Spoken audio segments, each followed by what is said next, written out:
Am I the jerk for kicking my brother and his pregnant girlfriend out of my house after they treated it like a free hotel and insulted my husband? Posted by u/throwwira890384. I, 28F, know this sounds terrible, but please bear with me. My brother, 24M, is the only son in our family, and I don't know about anywhere else, but in an Asian family, it's basically a given that he was treated better than my older sister and me growing up. Our father passed away right before my brother graduated high school, and our beloved mother decided it was a good idea to make my sister and me pay for his college tuition because my father had paid for ours until we graduated. For the record, I don't make tons of money. It's above average, but I'm not exactly swimming in cash. Plus, I work long hours. The economy sucks these days. Now, I'm married. I proposed to this beautiful man, 28M, I've known since middle school after he got into a terrible accident that caused him to lose almost all of his motor skills. He was in a coma for about 2 weeks, and I swore that if he woke up, I'd marry him. So I did. I'm a woman of my word, after all. He also lost his job because of the accident, but he still has income from his investments, and his parents gifted him one of their properties to rent out afterward. Yes, his parents are loaded, with a capital L. Even without financial trouble, I still watched him fall into a deep slump, struggling with depression because he'd been robbed of everything he knew, his job, his active outdoor hobbies, etc. He couldn't walk for almost a year, and to this day, he still can't stand or walk for too long, even with his cane. He was in a dark place until about a month before our wedding. Now, almost a year into our marriage, I can see the light starting to come back to his eyes after he got really into cooking and baking, to the point where we revamped our entire kitchen to fit a bigger oven and store all his baking equipment. He's actively researching how to get a permit to start a bakery, and I love seeing it, even after 3 weeks of eating sourdough bread for breakfast, lunch, and dinner. Back to my brother. He and his girlfriend got pregnant by accident. He's currently job hunting, having graduated 2 years ago. He started a business right after college, but yeah, you probably know how that goes. It failed, after he spent almost all the money our father left to us, his 3 children, as an inheritance. That caused a rift between him and my oldest sister. I don't blame my sister for being furious because he also spent her share of the inheritance after paying his tuition. And if you know anything about Asian families, you know the oldest daughter has it the hardest. He's also not really on great terms with our mother because of the unplanned pregnancy. She's not exactly against his girlfriend, but she's not thrilled either. However, he's still the golden child, and that's why she asked me, her newlywed daughter, to let my brother and his girlfriend stay in our house until he finds a job. Since I live in a big city, she assumed it'd be easier for him to get hired here. I asked my husband if I could rent one of the rooms he owns to accommodate them. My husband, being the absolute angel he is, said that since what he owned wasn't exactly suitable for long-term living with a baby, he'd see if he could remodel one. They could move in once it was ready and only start paying rent once my brother got a job. In the meantime, they could stay in our upstairs guest room. I've read stories about situations like this being recipes for disaster, and damn, I should have listened. They moved in sometime before Christmas. Both of them did the bare minimum around the house. They washed their own dishes, but only the small ones like plates, glasses, and bowls, leaving the pots and pans for us to clean. They did their own laundry, but that's it. They'd raid our pantry and fridge without ever restocking anything.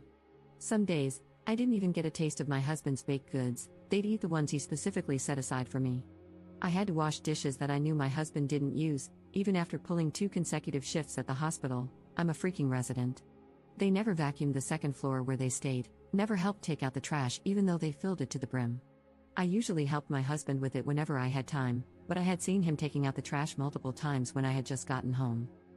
I don't expect them to clean the whole house, but come on, watching my husband limp around with his cane, washing dishes and taking out the trash while they did nothing? That's just rude, especially when they're living rent-free. Of course, I confronted them with a very watered-down and gentle version of bro, you won't get a job if you can't even help take out the trash, and sis, you're pregnant, but you can at least wash the dishes you use. Both of you have 2 hands, you can wash the cooking utensils you use to make food. Teamwork makes the dream work. They got slightly better after that. Now they wash all their dishes, but don't bother putting them back in the drawers. But hey, progress. Now, here's the breaking point. During Chinese New Year, my mother and oldest sister came to visit. My husband went all out with his cooking. I cleaned the entire house and prepared the other guest room for my family. That's when I realized the second floor hadn't been vacuumed in ages. My brother and his girlfriend didn't come out of their room until my family arrived. We exchanged greetings, gave my mother her New Year's bow, and sat down for dinner. That's when all hell broke loose. My brother, with confidence straight out of his colon, actually said it was time for my husband to get a real job again because he can walk now. He added that he's younger but working hard to find a job. Then he actually said, "No offense," before commenting that cooking is a weird hobby for a big guy, 6 feet 3 inches, like my husband, and that he doesn't really have the talent for it. His girlfriend followed after him, saying she feels like my husband is more feminine than she is because he takes care of the house and cooks better than she does. Of course, the bar is somewhere below Satan's throne if she's the standard. She even said that she and my brother keep asking my husband why he's still at home when it's been years since his accident, and that I'll leave him soon if he keeps being cooped up in the house. She then whined about how my husband always just smiled at them and never responded. I think even my brother realized she'd messed up because he quickly backpedaled, saying it was only once or twice. I just stood up, took both their plates, and told them to pack up and leave. I couldn't even look at my husband. I was so pissed and ashamed of them. It took every ounce of self-control not to curse them out right then and there. They said I was being too sensitive over harmless comments. My mother tried to defuse the situation, saying my brother and his girlfriend meant well, that their comments didn't come from a bad place, and even pointed out that my husband didn't seem offended, so she asked, "Why ruin a good day?" which I ignored. I even handed them my car keys because I just wanted them gone. They left with my oldest sister after giving my husband a half-hearted apology. She told me they stayed at a motel before returning to my mother's house. The next day, my older sister came by to pick up my brother's stuff. She laughed a lot about the whole ordeal, and she's the only one who thinks I did the right thing. My husband said he was glad I defended him, but he never took their comments to heart because he knows I love what he's doing, so he suggested I might have been a little harsh. My mother later told me their words weren't a good enough reason to kick out my struggling brother and pregnant girlfriend. She really emphasized the pregnant part. She said I could have just scolded him like I did over the dishes. Yep, he tattled about that too. I still don't think I'm the jerk, nor do I think I overreacted. I'm still pissed off, to be honest, but now I'm second-guessing myself because even my husband was so chill about it. Relevant comments. Commenter. Your mom can take them in since she has such strong opinions on it. Protect your space and protect your immediate family, which is your husband, not your brother and his girlfriend, who probably got knocked up on purpose. Having toxic people around will make your husband regress in his progress. Imagine what they say to him when you're not around. Ops response. That's my biggest worry as well. I actually kind of interrogated my husband about this, like, did they say something while I wasn't present, and why wouldn't he tell me if they talked trash behind my back? He said he was too lazy to speak due to speech difficulties. However, he did tell him off once, kind of. He said he was laughing when he said it, but what he said was pretty funnily scathing, and he guessed that was why my brother brought it up during family dinner. Commenter 2. Your brother stole the inheritance. He's a thief. He's a lazy prick who got his girlfriend pregnant, doesn't work, and is disrespectful of your home and husband while staying for free and being a horrible guest. You were too kind and let it go for far too long. You weren't too harsh. Actions and words have consequences. Never lift a finger for your brother ever again. He's entitled, especially because of your mother, but you've all been enablers. Ops response. Now that I think about it, you're right. I also contributed to enabling him to some degree. Lesson learned, never again. Commenter 3. If your father's will clearly stated which portion goes to whom, could you and your sister sue him for theft? Ops response. No specific amount, but we agreed to split it equally. My sister could have tried that but didn't, and I couldn't because I had used my inheritance to pay his tuition. There's no way I would give them my hard-earned cash. I got the feeling she would demand something else if I used that money since she had already told us to pay his tuition because ours was paid by her and my father, so I'd rather not have it. It was actually meant to fund our wedding because my father wouldn't be there, and it was left to my mother. She's supposed to give it to us when we get married. I just told her that I was in no position to pay for his tuition, so she should just use that money. Update 1 day later. Hello, I never thought I'd write an update to my previous story. I was pleasantly surprised when I woke up this morning to find so many responses, and I want to say thank you to everyone who took the time to read my long post and respond kindly to it. Last night, both my husband and I actually read everyone's responses together. He said he's thankful for the supportive messages, and he even blushed a little at the comments calling him a saint. It was cute. Don't tell him I told you guys about it. Also, I tried to reply to everyone, but I gave up after an hour because I didn't really have enough brain power or finger capacity to do that. I wrote update in the title, but a big portion of this post will be explanations. To do that, I want to respond to a few questions I encountered frequently in my previous post. 1. Did I get my car back? He never took my car, my sister did.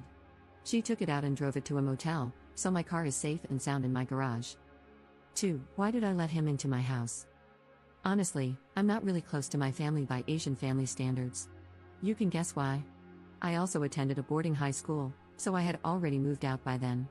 During all my college years, I can count on one hand how many times I came home, only during New Year for less than a week each time. During semester breaks, I'd look for part-time jobs just to avoid going home. I also kept very limited contact, and during those times, I only knew him as a spoiled brat, a mama's boy. He never made any remarks against me or did anything out of line before. I believe that after my father, he's the most wary of me since I was the one who scolded and forced him to apologize to either our mother or oldest sister multiple times after our father passed.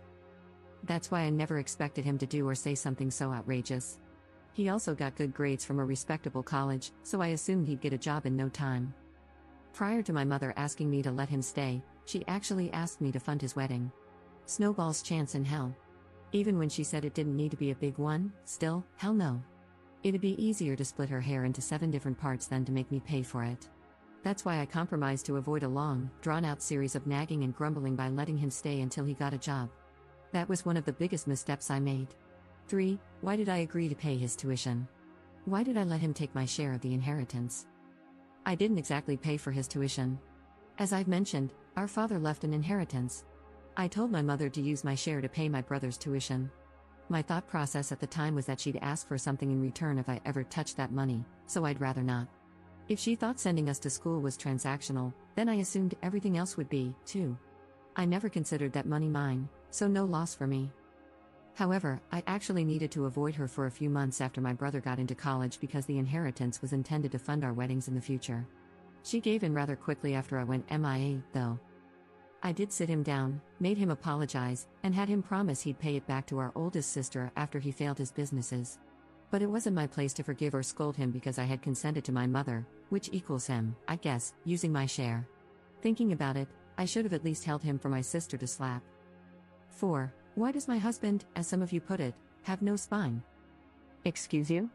My husband's got titanium in his spine, literally and figuratively. Kidding. I know I didn't add much regarding that matter because I was too focused on what happened prior to and during the height of the problem, not so much the aftermath or my husband's perspective, because, in my mind, my post was about what I did to them and the motivation behind it. I actually asked him right after that dinner if he really said nothing and why he didn't tell me that those toilet lid covers had been insulting him. He was pretty offended that I believed my brother and his girlfriend when they said he didn't respond at all. Nah, he told them off once during New Year when I was on call. Yes, life sucks. He said something along the lines of, "Bro, I'm still richer than you even when we're both unemployed. I've got a doctor for a wife who proposed to me when I could do nothing but blink. My life is fine. Just get a job." Rephrased by yours truly because he couldn't remember how he worded it. He said he was laughing when he said this, so maybe that's why my brother didn't take him seriously, but it might have still hurt my brother, which is why he said those things during dinner. But honestly, when I imagine my husband talking like that, it looks scary. Laughing just makes it worse. Kind of hot, though, but that's TMI. As to why he didn't tell me, he didn't take it to heart and was too lazy to bring it up. He mentioned that it's still kind of difficult for him to pronounce a lot of words. He compared my brother and his girlfriend's comments to the Husky's Howl's next door, very handsome dog. By the way, it's already in their nature, so why bother? I did tell him to let me know next time someone disrespects him, though, so that I can finally put the Taekwondo skills I gathered during my elementary school years to use. I only got to a yellow belt, though, so don't expect much. I do think he's happier about what I did than he lets on, though. 5. Why am I enabling him? Like I said in one of my replies, I did think about it, and I believe that avoiding my family as much as possible could be considered enabling him. In my defense, I'm not his parent, so it's not my job to parent him, but I do take accountability for not whacking him enough growing up. That's probably why he's got some screws loose. That's the end of the Q&A session I put together. Now, it's only been a week since Chinese New Year, and not much has happened.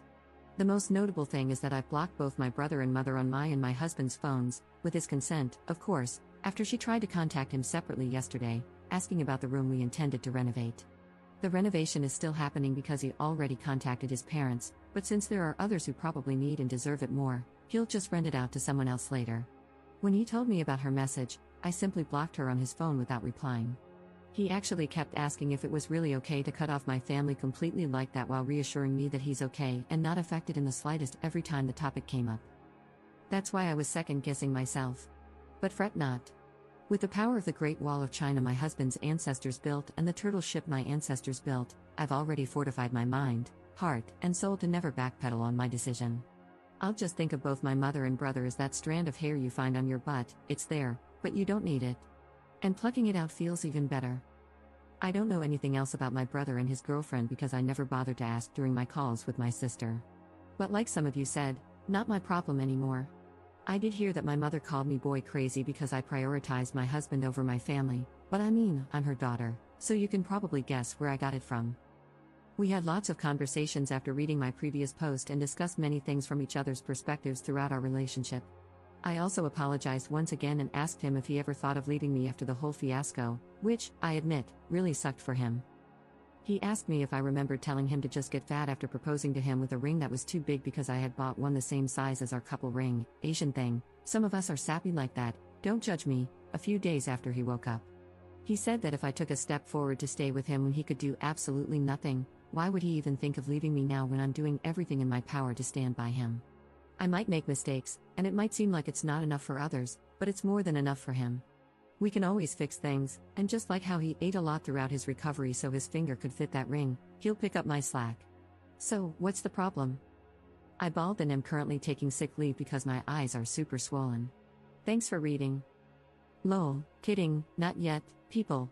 I know I talk too much, but the last thing I want to say is that I hope everyone who finds themselves in a similar situation knows that it's normal to feel like it's difficult to stand up for yourself. It's okay if it takes time. Navigating difficult situations isn't exactly a walk in the park, but if you choose to go through it, that act of navigating and standing up for yourself adds to your value as a human being. You made a mistake, managed to fix it, and learned from it. It's easier said than done, and that's why it's something to be proud of. So keep your chin up and hang in there. Now for real, thanks for reading. I hope you all have a great year ahead. Relevant comments. Commenter. My guess is that you are Korean since you mentioned the turtle ship? Anyway, I wanted to fill you with Chinese auntie/mom energy, which would chastise your brother for his poor, rude behavior. I'm pretty sure Korean aunties and moms have it too. Lots of Asian men do the majority of the cooking for their families and do it really well. I'm in a brain injury Discord server, so I know about having to relearn everything and struggling with speaking. Glad that he's found a hobby and passion. Some of our male members love to bake too. Ops response. Correct, I'm of Korean descent. Older generations of Korean boy moms, at least the ones I encountered both online and IRL, are one of the worst cases of boy moms. They truly think their little pup is a gift from heaven and deserve to be given everything on a silver platter. They'll defend their son no matter what they did and make sure he never did any housework even when you're about to give birth. I'm not saying every Korean mother with sons is like that, but there are many of them. I'm a Jippo, people who are ethnic Korean but were born and raised outside of Korea, and it's been decades since my mother left Korea yet she still acts like that. Commenter 2. Op's husband sounds totally chill, not surprising, as he's already faced and beaten near deadly circumstances. In comparison, something like bad acting in-laws must seem like nothing. Op's response. It just hit me after reading this.